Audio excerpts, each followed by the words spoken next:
여러분, 우리 그리스도인들은 어떤 사람들이죠? 끝으로 보면은 불신자들과 비슷합니다. 우리가 주일이 되면 예배를 드린다는 점에서 차이가 있다고 생각하십니까? 우리가 어떻게 생각해 보면은 불신자들보다 더 나약해 보이는 경우들이 많습니다. 우리가 불신자들을 보면은 그들 중에는 우리들보다 훨씬 더 똑똑하고 유명한 사람들도 많습니다. 그리고 돈을 많이 번 사람들도 많습니다. 그러면 과연 저와 여러분들, 하나님의 자녀들은 어떤 사람들이라고 성경은 말씀하고 있습니까? 오늘 주신 말씀 중에 7절을 여러분 보시기를 바랍니다. 7절을 보면은 우리는 그의 피를 통하여서 구원을 받은 사람들이라고 말씀하십니다. 이 구원이라고 하는 말의 뜻은 몸값을 지불함으로써 효력이 발생하는 석방을 의미하는 것입니다. 공짜가 아니에요. 몸값을 지불했습니다. 그로 말미암아 효력이 발생하는 석방을 의미하는 것입니다. 이 구원이라고 하는 말은 무엇으로부터라는 말과 이전에 몰수된 것을 다시 사거나 다시 구매하다라는 말이 두 말이 합해서 되어진 말입니다. 그러니까 무엇으로부터라는 말과 이전에 몰수되었어요. 그 몰수된 것을 다시 사거나 다시 구매하다 하는 말, 두 말이 합성되어서 된 말이 무슨 말입니까? 이 구원이라는 말입니다. 그러므로 이 구원이라고 하는 말은 무슨 말이죠? 하나님의 효과적인 은혜의 역사로 말미암아 우리가 죄의 빚을 많이 지고 있었습니다. 그 죄의 빚에서 하나님께서 값을 지불하고 우리를 사셨어요. 그래서 그리스도 예수 안에 있는 새로운 지위로 인도한다는 말이 무슨 말입니까? 구원이라는 말입니다. 이 구원이라는 말은 이렇게 많은 의미가 있는 것입니다. 그러므로 이 말은 누군가가 값을 지불하고 노예를 사서 그 노예에게 자유를 준다는 의미도 있습니다. 그리고 사형선고를 받았어요. 그 사형선고를 받은 죄수를 누군가가 돈을 다 지불하고서 그 형을 면제를 시킵니다. 그리고서 석방을 해서 자유를 준다는 의미가 이 구원이라고 하는 의미가 있는 것입니다.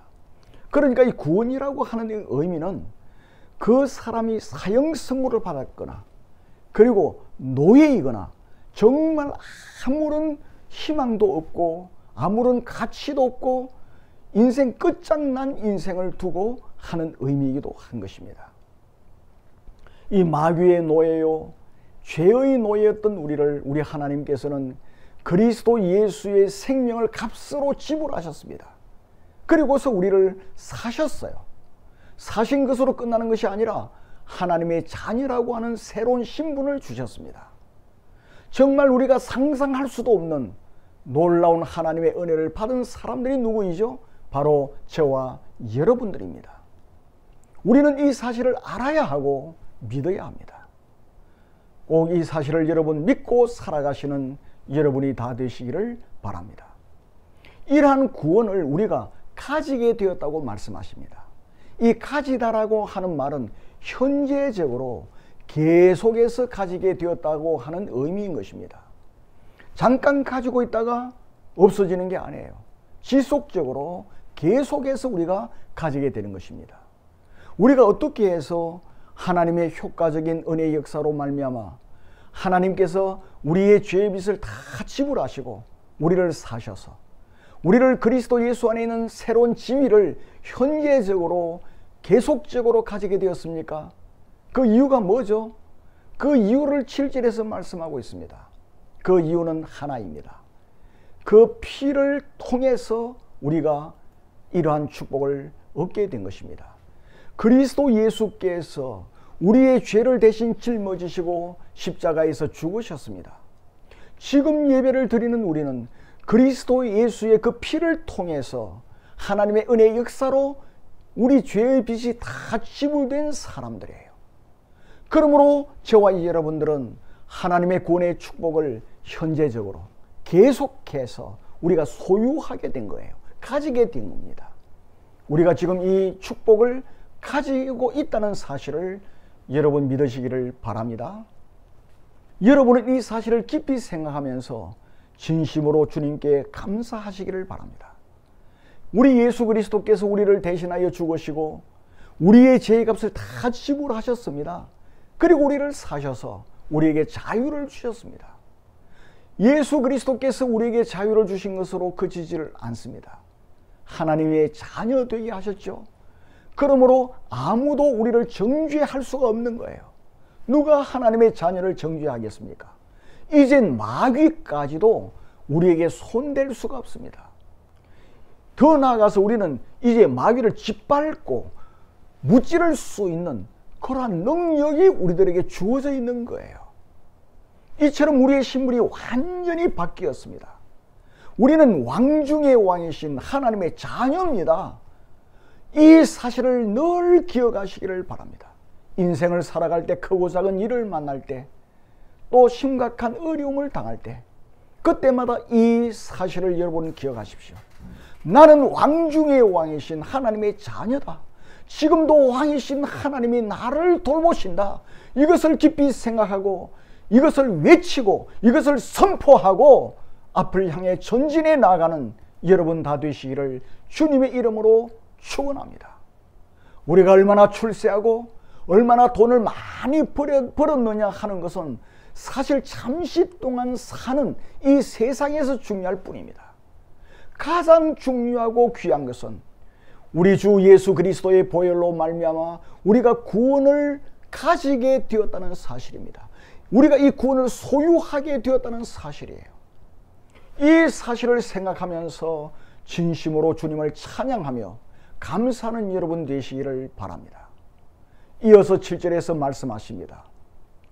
7절에서 우리는 그리스도 예수의 피를 통해서 구원을 가졌을 뿐만 아니라 우리는 죄의 사함을 받았다고 말씀하고 있습니다. 여기에서 이 죄라고 하는 용어가 중요합니다. 여기서 죄라고 하는 말은 고린도전 7장 28절에서 사용하고 있는 죄라고 하는 말과 다릅니다. 고린도전 7장 28절에서 죄라고 하는 말은 관역에서 빗나가다 하는 죄를 사용하고 있습니다. 또 잘못하다, 죄를 짓다, 그러한 용어입니다. 그러나 이 본문에서 말씀하고 있는 죄라고 하는 말은 다릅니다. 이 말은 아주 밀접한 사이, 가까이 있는 사이라고 하는 말과 떨어지다, 넘어지다라고 하는 말의 합성어에서 나왔습니다. 그러니까 이 본문에서 사용하고 있는 죄라고 하는 말은 과거에는 하나님과 밀접한 관계가 있었어요.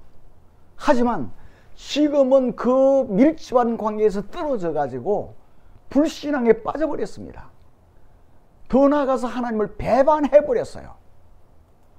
이러한 의미가 있는 말에서 오늘 우리에게 주신 이 에베소서 1장 7절에서 말씀하고 있는 죄라는 말이 나왔습니다.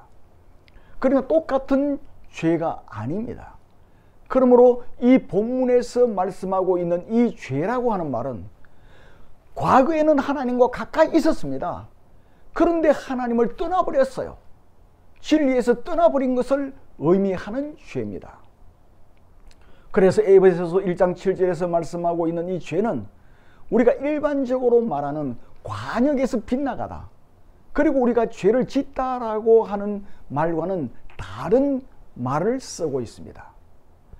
에베소서 1장 7절에서 말씀하고 있는 이 죄는 단순한 죄가 아니에요. 우리 하나님께서는 아담을 하나님의 모양과 형상을 따라 창조하셨지 않습니까? 우리 하나님께서는 그 무엇보다도 더 가까이 두셨어요. 그리고 가까이 하셨습니다. 그러나 이러한 하나님의 사랑을 거절했습니다. 불신앙에 빠져버렸어요. 하나님을 배반했어요. 진리에서 떠나버렸습니다. 그러한 죄가 1장 7절에서 말씀하고 있는 죄입니다. 용어가 다릅니다. 우리는 모두 하나님을 배반한 사람들이에요. 진리에서 벗어났던 사람이에요. 하나님께서는 우리를 가까이 두셨습니다. 그렇지만 그 하나님의 사랑을 외면해 버렸어요. 그것으로 끝나는 것이 아니라 마귀를 따랐습니다. 그러한 죄를 지었던 사람들이에요. 이러한 우리를 우리 하나님께서는 그리스도 예수의 보혈로 그러한 우리의 죄를 다 용서해 주신 것입니다. 우리는 하나님께서 창조하신 목적대로 살지 못한 죄를 지었습니다. 우리는 서로 미워했습니다. 우리는 탐심하며 살았습니다. 세상을 사랑하는 죄를 지었습니다. 고린도전서에서 말씀하고 있는 그러한 죄를 지었습니다. 그러한 죄만 지은 것이 아니에요. 우리는 하나님께서 우리를 가장 가까이 하셨지만 우리는 그 사랑을 외면하고 마귀를 따르는 죄를 지은 사람들입니다. 이러한 우리를 우리 하나님께서는 용서해 주셨다고 말씀하십니다. 이 용서해 주셨다고 하는 이 용어는 그리스 말은 완전한 용서를 의미합니다. 완전한 용서를 의미하는 거예요. 이 말은 멀리 보내버렸다는 말에서 파생이 되었습니다. 우리 하나님께서는 우리를 하나님과 가장 밀접한 관계에 있도록 해주셨습니다.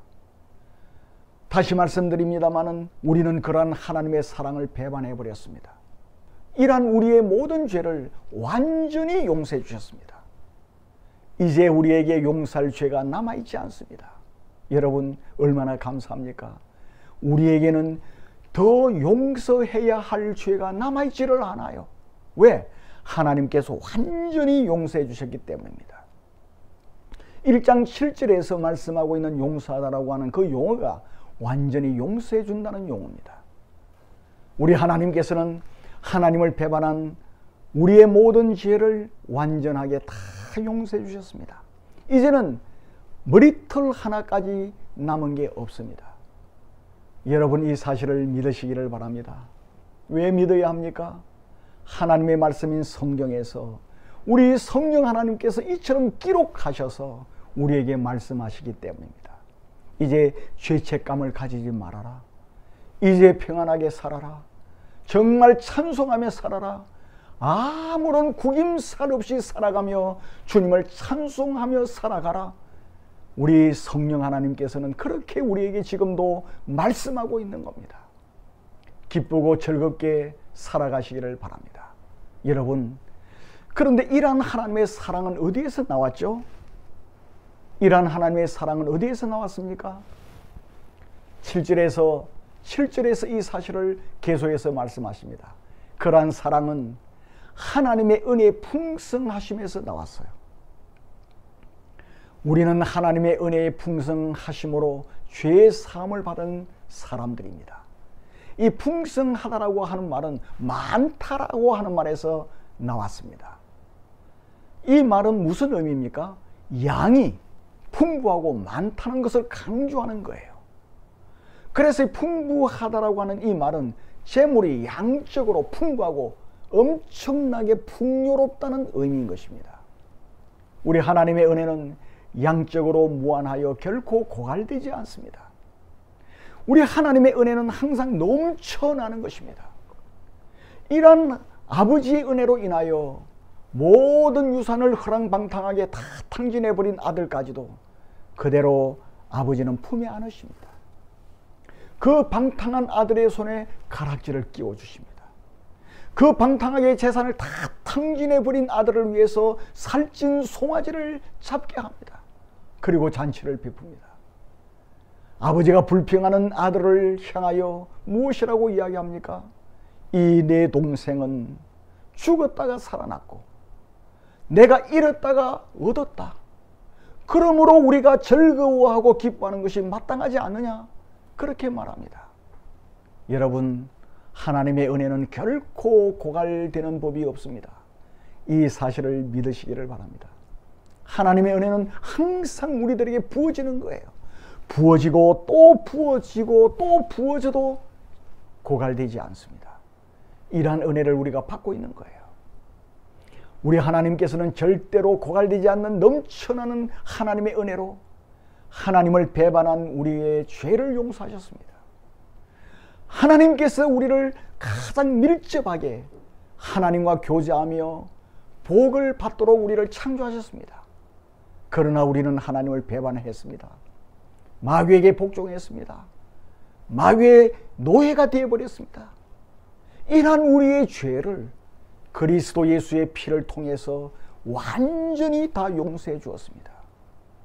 우리 하나님께서는 효과적인 은혜의 역사로 우리가 짊어지고 있는 죄의 빚을 다 지불하셨습니다.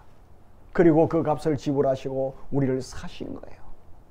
그뿐만 아니라 우리를 그리스도 예수 안에 있는 새로운 지위를 현재적으로 그리고 계속적으로 가지게 하셨습니다. 실제로 우리에게 주어진 축복이에요. 이 사실을 늘 생각하며 살아가시기를 바랍니다. 이제 우리 죄를 다 용서해 주셨습니다. 남아있는 죄가 하나도 없어요. 용서해야 될 죄가 더 이상 없는 겁니다. 이러한 축복을 받고 있는 우리이기 때문에 기뻐 뛰며 주를 찬양하며 살아가시는 여러분 되시기를 바랍니다. 하나님의 은혜와 사랑은 여기에서 그치지를 않습니다. 여러분 8절을 보시기를 바랍니다. 이 8절을 보면은 이는 그가 모든 지혜와 총명을 우리에게 넘치게 하사라고 하였습니다. 우리 하나님께서는 모든 지혜와 총명을 우리에게 넘치게 하셨어요. 이 넘치게 하다라고 하는 말은 초과하여 넘치다, 낭비할 정도로 아낌없이 주다라는 말에서 나왔습니다. 하나님께서는 우리에게 모든 지혜와 총명을 초과해서 넘치도록, 어떤 사람들이 볼 때는 저 낭비하는 것 아니냐, 낭비한다고 할 정도로 우리에게 주신 거예요. 여기서 모든이라고 하는 말은 한 가지도 빠짐없는 상태에서 모든 것을 말합니다. 다른 말로 하면 완전히 갖추어져 있는 상태를 말하고 있는 거예요. 여러분 생각해 보세요. 우리 하나님께서는 지혜와 총명에 관한 모든 것을, 이 지혜와 총명에 관한 것 중에서 한 가지도 빠짐이 없는 모든 것을 우리에게 주셨어요. 하나도 빠진 것이 없습니다. 그것도 초과하여 넘치도록, 낭비한다고 말할 정도로 넘치도록 우리들에게 주신 것입니다. 여러분 얼마나 감사합니까? 이것이 바로 8절의 말씀이에요. 우리 하나님께서 초과하여 넘치도록 우리에게 주신 것은 단번에 주신 것입니다. 이 동사가 단번에 주신 것이고 하나님께서 주도적으로 주신 거예요. 그리고 그 효과는 영원토록 지속되도록 주신 것입니다. 우리 하나님은 빈틈이 없으세요.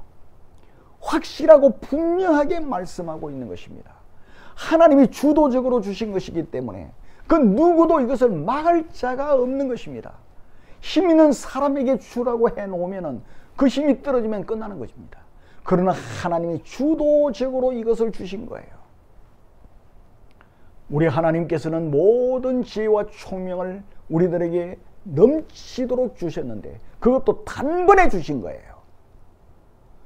그리고 하나님께서 주도적으로 주신 거예요.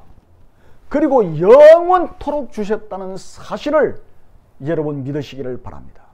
성경에서 말씀하시기 때문에 이 사실은 진리입니다. 확실한 것입니다. 이 축복을 우리가 받고 있는 거예요. 그러면 제가 여러분에게 물어보겠습니다. 여러분, 지혜란 무엇이죠? 이 지혜라고 하는 그리스 말은 소피아라는 말입니다. 이 말은 어떤 일들을 명확하고 적절하게 사용하는 기술을 의미합니다. 어떤 일을 처리하는데 아주 명확하고 그리고 적절하게 사용하는 기술, 그것이 뭐죠? 지혜라는 말이에요.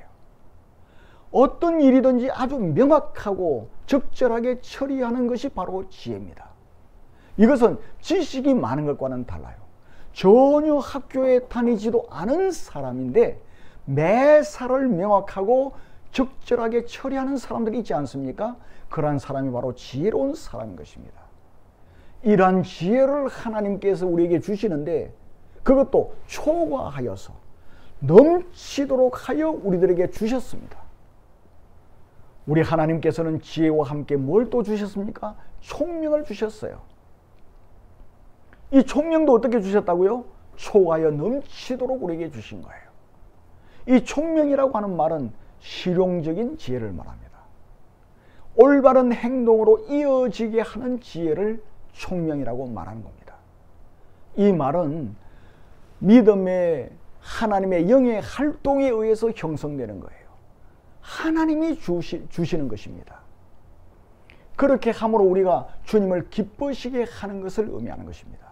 이 총명이 없으면은 사람을 기쁘게 하고 자기를 기쁘게 하고 자기 좋아하는 사람을 기쁘게 하기 위해서 애를 씁니다마는 이 총명이 있는 사람은 하나님을 기쁘시게 하기 위해서 애를 쓰는 것입니다.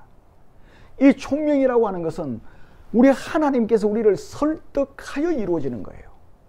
우리 스스로 가질 수 있는 게 아닙니다.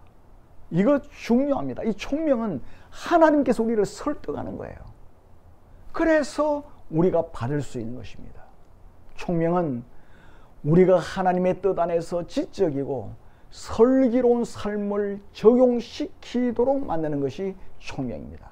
이 총명이라는 의미가 참 많아요. 하나님의 뜻 안에서 지적이고 슬기로운 삶을 적용시키도록 만드는 거예요. 맹목적인 게 아닙니다. 우리 하나님께서 우리에게 지식을 주시는 거예요. 그래서 그 지식을 가지고 슬기로운 삶을 적용시키도록 만드는 것이 총명입니다. 그리고 이 총명은 그리스도 예수로 인해서 깨우친 통찰력을 의미하는 것입니다. 우리가 총명을 가지려고 하면은 우리 아버지 하나님과 주 예수 그리스도와 깊은 교제를 가질 때 우리가 누릴 수 있는 게 뭡니까? 이 총명인 거예요. 우리 하나님께서는 이러한 하나님의 지혜와 총명을 친히 구원하신 성도들에게 넘치도록 하시는 거예요. 이 시간 저와 여러분에게 지혜와 총명이 넘치고 있다는 사실을 믿으시기를 바랍니다. 우리 하나님께서는 우리에게 모든 지혜와 총명 하나도 빠짐없는 겁니다. 하나도 빠짐없는 지혜와 총명을 낭비한다 싶을 정도로 넘치도록 우리에게 부어주시고 있습니다. 얼마나 감사합니까? 얼마나 고맙습니까? 그뿐만이 아니에요. 오늘 이 본문의 말씀을 보면은 하나님의 지혜와 총명으로서 사람의 지혜와 총명을 폐하시는 하나님이에요. 우리가 고린도전서 1장 19절을 보면은 내가 지혜 있는 자들의 지혜를 멸하고 총명한 자들의 총명을 폐하리라 그렇게 말씀하십니다. 사람들도 똑똑합니다. 사람들이 만든 우주선은 지금 천왕성과冥王성을 지나가지고 지금 수년 동안 지금 가고 있어요. 태양계 밖으로까지 지금 날아가고 있습니다. 그리고 사람들이 만든 AI는 사람을 능가하는 지능을 지금 가지고 있어요.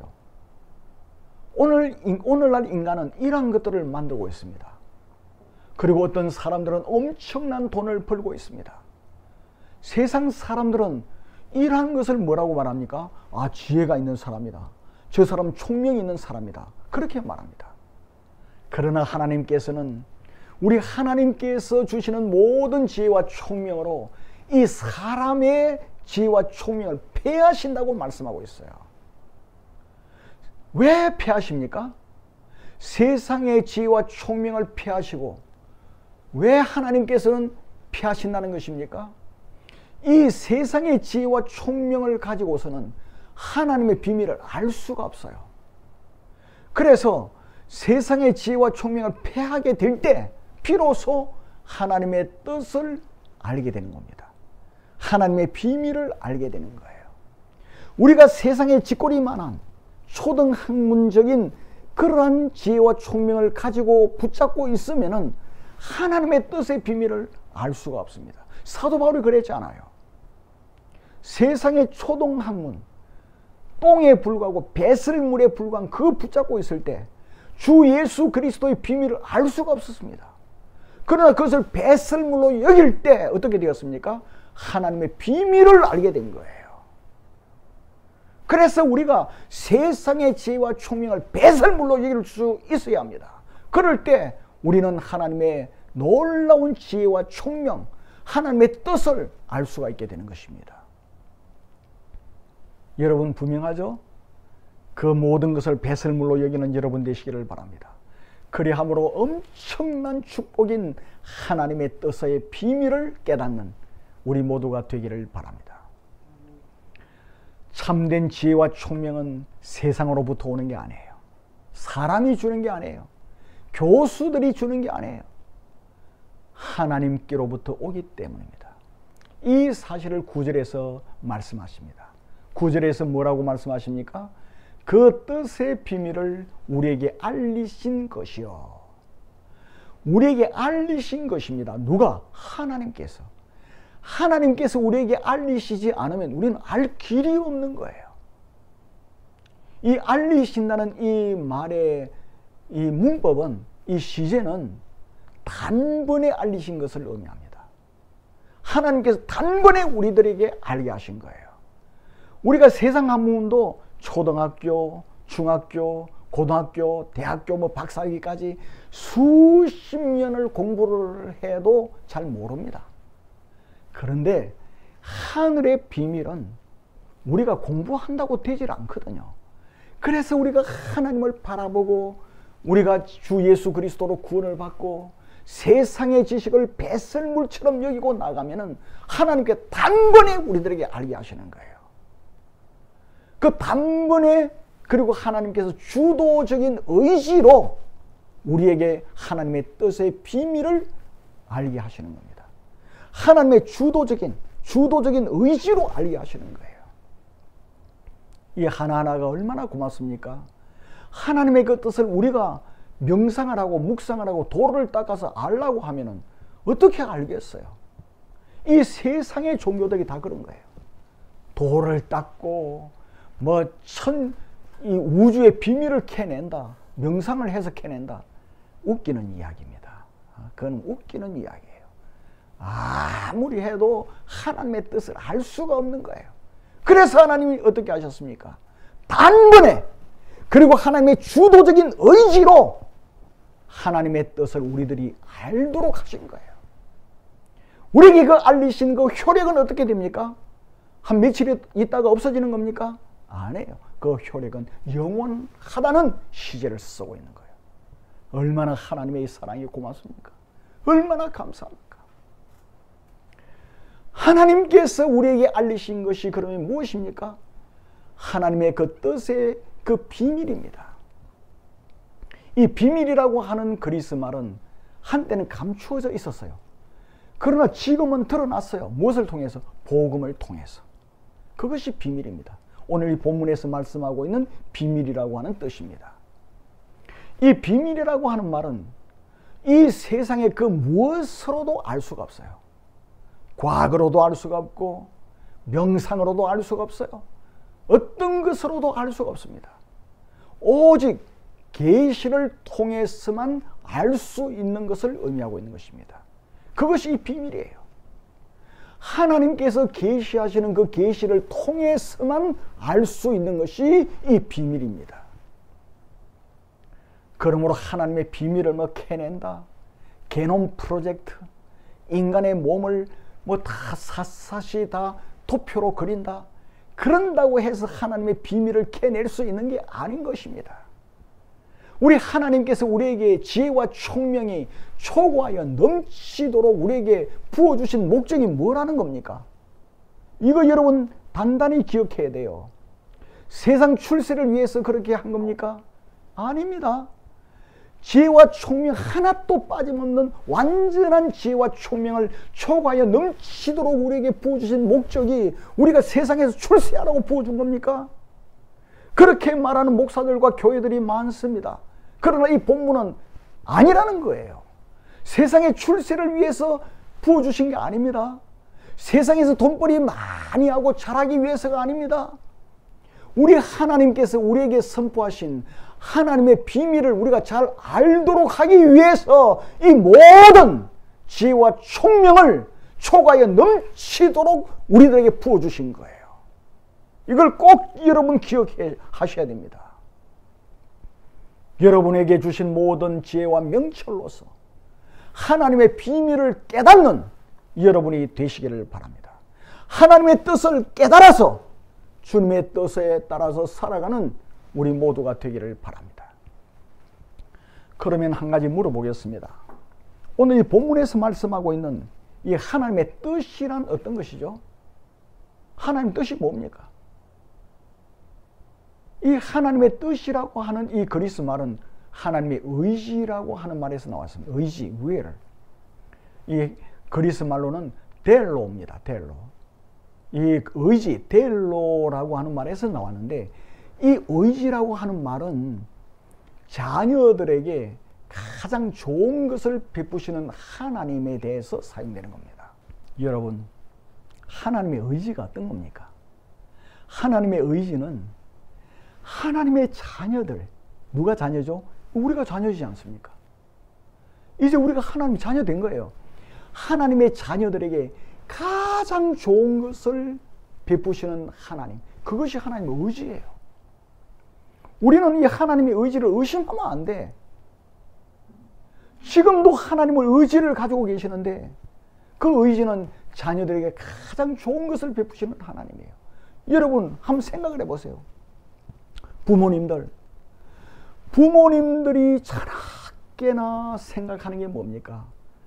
어떻게 하면 나의 자녀들에게 가장 좋은 것을 줄까? 그거 생각할 거예요. 저도 그래요. 저도 일어서나 기도하나 우리 교인들 위해서 기도하고 또 우리 자녀들에게 가장 어떻게 하면 좋은 것을 줄까? 그거 생각하는 거예요. 그것이 하나님의 의지입니다. 네? 하나님의 의지는 내 이놈, 내 어제 일은 잘못했지, 그게 아니에요. 어떻게 하면 나의 사랑하는 이 자녀에게 좋은 것을 줄까? 그겁니다. 그게 하나님의 의지예요. 그러므로 하나님의 뜻, 델레이마라고 하는 이 하나님의 뜻은 하나님의 의지의 행위가 뭡니까? 하나님의 뜻이에요. 놀랍지 않습니까? 하나님의 의지의 행위가 뭡니까? 하나님의 뜻입니다. 하나님의 의지적인 행위가 어떤 것입니까? 하나님께서 우리에게 가장 좋은 것을 우리에게 제시하는 겁니다. 가장 좋은 것을. 이 말은 결과에 초점을 맞추고 있어요. 그러니까 하나님께서는 우리가 잘 되기를 원하는 거야. 우리가 날이 가고 달이 가고 해가 갈수록 잘 되기를 원하는 겁니다. 이것이 하나님의 의지고 하나님의 뜻이에요. 그래서 하나님 우리에게 계속해서 가장 좋은 것을 우리에게 제안하는 것입니다. 하나님께서 우리에게 가장 좋은 하나님의 뜻을 우리들에게 제안할 때, 우리에게 제시해 주실 때, 우리가 하나님의 뜻을 아멘 하고 받아들이면 어떻게 되는 겁니까? 우리가 잘 되는 것이죠. 우리의 마지막이 좋은 것입니다. 항상 복이 되는 거예요. 여러분 이 사실을 믿으시기를 바랍니다. 늘 하나님의 뜻을 아멘, 아멘, 아멘 하고 따르는 여러분 되기를 바랍니다. 우리들에게 과하다 싶을 정도로 부어주시는 하나님의 그 풍성하신 은혜, 그리고 하나님의 지혜와 부어주시는 지혜와 총명을 가지고 하나님께서 우리들에게 제시해 주시는 하나님의 그 말씀, 가장 좋은 것을 아멘 하고 받아들일 때 우리가 그 순간에 생각하면 납득이 안 되고 이해가 잘 되지 않는 것이라 할지라도 하나님께서 우리들에게 제시하시는 것은 다 좋은 거예요. 우리들에게 가장 좋은 것만 제시하시는 하나님이십니다. 그것을 우리가 아멘 하고 받아들이면 반드시 우리는 잘 될 수밖에 없는 것입니다. 이제 말씀을 맺겠습니다. 우리 하나님께서는 그리스도의 생명을 값으로 지불하시고 우리를 사셨어요. 하나님께서는 우리를 사셨을 뿐만 아니라 우리가 하나님의 자녀가 되도록 하신 거예요. 우리는 새로운 신분을 가졌습니다. 하나님의 자녀라고 하는 신분이에요. 이 엄청난 신분을 가지고 있습니다. 하나님의 자녀를 누가 직접 그립니까? 마귀가 어떻게 우리를 손댑니까? 하나님께서 그를 완전히 그냥 없애버리죠. 이러한 신분을 가졌어요. 여러분의 자녀를 깡패가 와서 찝작거릴 때 여러분이 가만히 있습니까? 우리가 그 깡패를 이길 만한 힘이 없다 할지라도 우리는 달라드는 겁니다. 하나님은 전능하신 분이세요. 하나님의 자녀인 우리를 전능하신 능력과 권세와 힘으로 우리를 보호하고 계시는 거예요. 그뿐만 아니라 우리 하나님께서는 우리에게 지혜와 총명을 주셨죠. 그것도 넘치도록 주셨어요. 낭비한다 싶을 정도로 우리에게 부어주셨어요. 그런데 왜 부어주셨죠? 돈벌이 잘하라고요? 물론 돈도 벌어야 됩니다. 그런데 궁극적인 목적은 뭡니까? 하나님께서 우리들에게 알리신 비밀을 깨닫도록 하기 위해서예요. 그 비밀이 하나님 뜻이 뭡니까? 우리 잘 되도록 하는 게 하나님 뜻이에요. 그러니까 그 비밀을 깨달아서 우리가 아멘하고 받아들이면 우리가 돈 벌기 위해서 뛰어다니는 그 이상으로 우리가 저절로 잘 되게 되어 있는 거예요. 이게 하나님의 뜻이고, 이 하나님의 뜻에 따라서 우리가 잘 되고 승리하도록 하기 위해서 우리에게 하나님께 지혜와 총명을 넘치도록 부어주시는 겁니다. 지혜와 총명으로 하나님의 뜻을 깨닫고 세상의 짓거리만한 그런 배설물에 불과한 그러한 지혜를 붙잡고 그것 자랑하고 다니지 말고 바울처럼 배설물로 여길 때 예수 그리스도의 십자가의 사랑을 깨닫게 되는 거예요. 이 세상의 지혜와 총명을 패할 때 가장 좋은 것을 주시려는 하나님의 뜻을 우리가 깨닫게 되는 겁니다. 그리고 우리가 아멘하고 받아들이기만 하면 우리는 잘 될 수밖에 없습니다.